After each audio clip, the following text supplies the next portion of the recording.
Hi, I'm Annie with ByAnnie.com and Patterns by Annie. In this video, I will share some techniques for using directional fabrics when making projects using our patterns. We love being able to use a large variety of fabrics in our projects, and we often run into prints that have very obvious directional designs.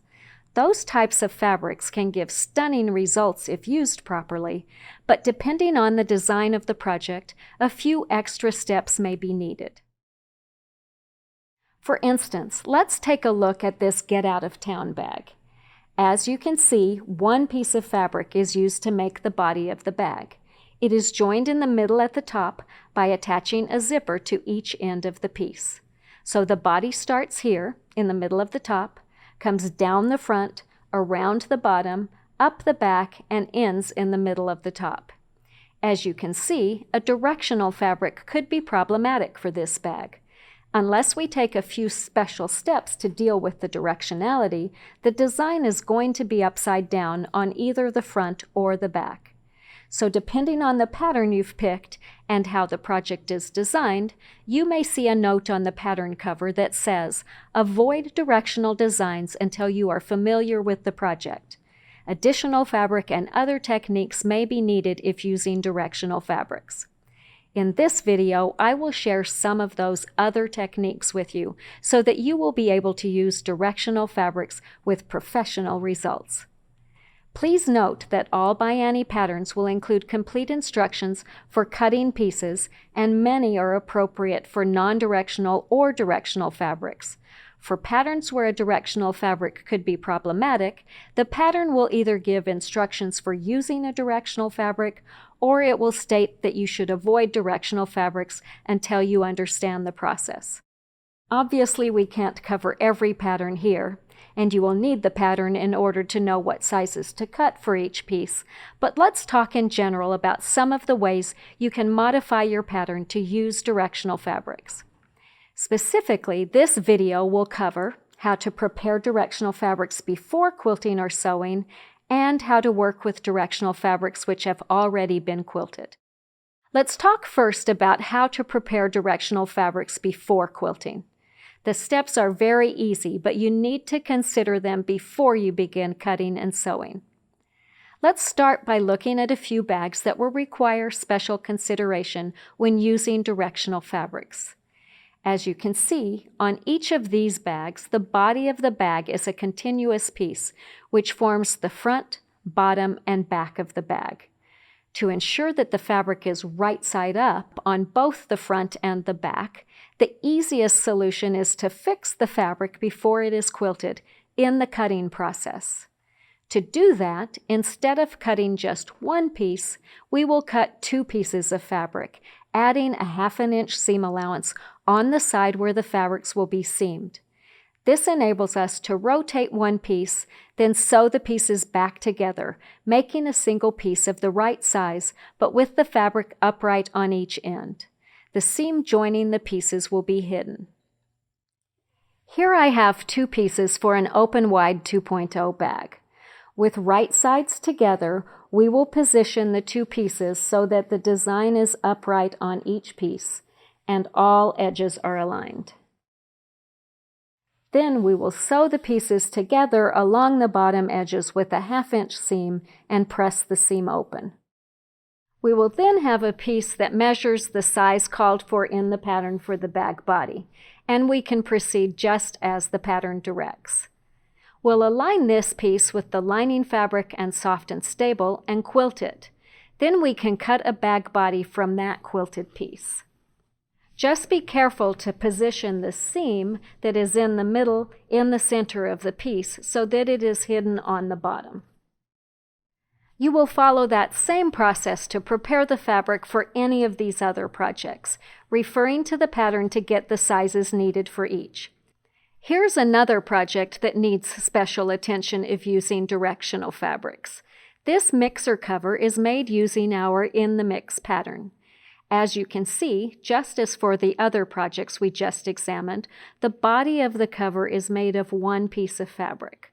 On this project, the side strip wraps around to make the left side, top, and right side of the cover.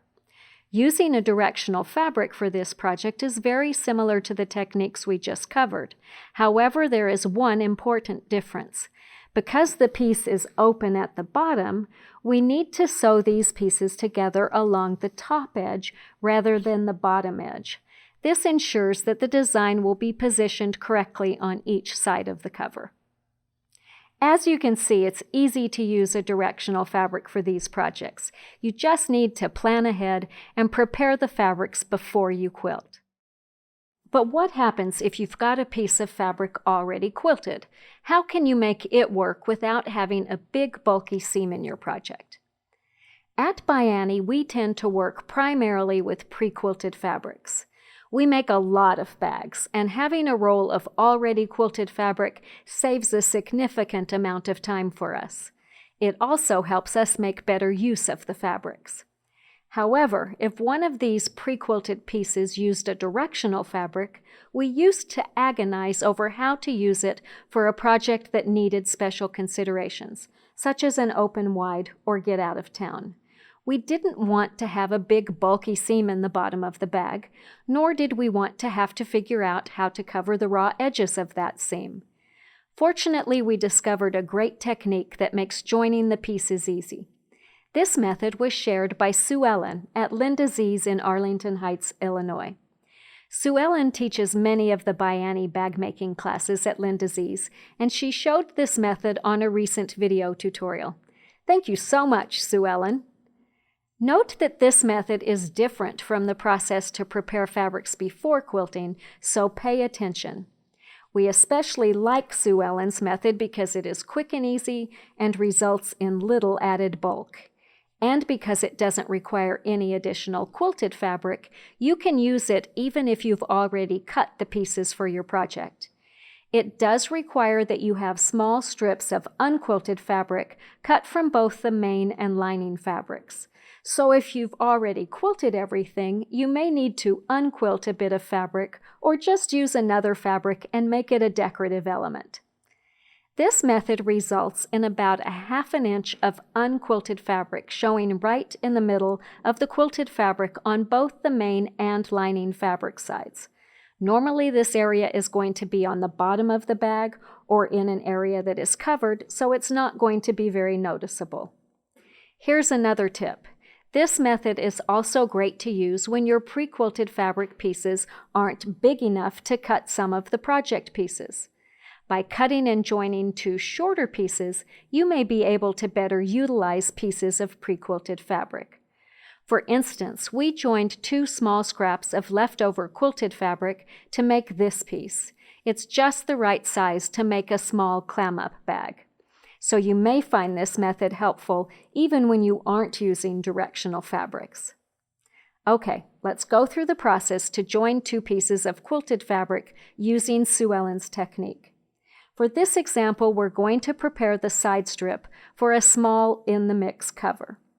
Since we are using fabric that has already been quilted, we will skip over the cutting and quilting instructions for the quilted pieces that are at the beginning of the pattern. Instead, we'll go straight to the section titled Cut Quilted Fabric. The beauty of this method is that we can cut the piece exactly as directed in the pattern. So I've cut a side strip using the measurements in the pattern. I need to join these pieces across the width, so I will cut this piece in half across the width. You'll measure the height of the piece and divide it in half to know where to cut. Of course, if you prefer, you don't need to start with this large piece. You can just cut the two shorter pieces by cutting each half the height of the size directed in the pattern. We will also need to cut two strips of unquilted fabric. From the exterior or main fabric, we will cut a strip measuring 1 inch by the width of the piece. From the interior or lining fabric, we will cut a strip measuring 1½ inches by the width of the piece. Again, if you don't have unquilted fabric on hand, you can cut these strips from other fabric, or you may unquilt a piece of fabric. Once our pieces are cut, we need to rotate one of the quilted pieces so that the design is upright on each side before we sew them back together. As we mentioned before, how these pieces are positioned will depend on the design of the project you are making. For the In the Mix cover, we're going to join the pieces at the top. So we'll rotate them like this, fold them over so right sides are together, and we'll join them along this seam. But we're not going to sew these together. I'm going to show you the technique in a minute. If, on the other hand, we're making an open wide bag, our pieces would be joined in the middle at the bottom. So I've got these two directional pieces that I want to use, and I'm going to rotate them so that I'm joining at the bottom rather than at the top. So it's going to depend on your pattern. Let's work together to join the pieces for our In the Mix cover. So again, we're going to join them on the top edges. So let's begin by positioning the 1-inch main fabric strip in place. With right sides together, align the 1-inch strip on the main fabric side of one of the quilted pieces. It doesn't matter which one you do. And I'm going to pin that in place along the top edge of the main fabric. Then I'll flip this over so my lining side is up, and with right sides together, I'll align the 1.5-inch lining strip on the lining side of that piece. And I can pin or clip that in place. Then we're going to sew through these layers with an accurate 1/4-inch seam. Then press the seams up.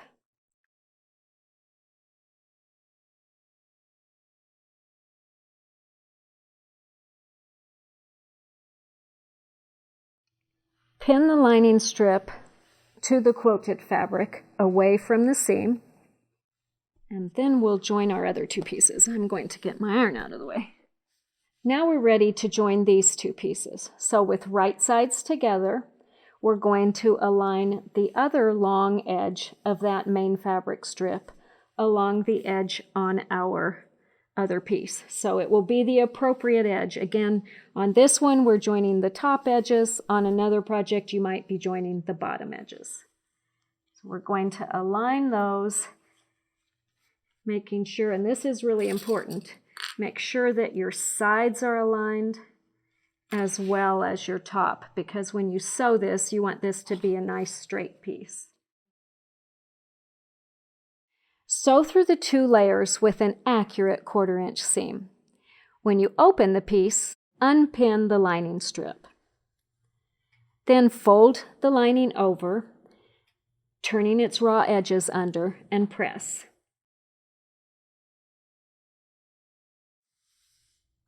There are several options for stitching this in place. Sue Ellen recommends stitching from the main fabric side using a stitch in the ditch or edge stitch foot.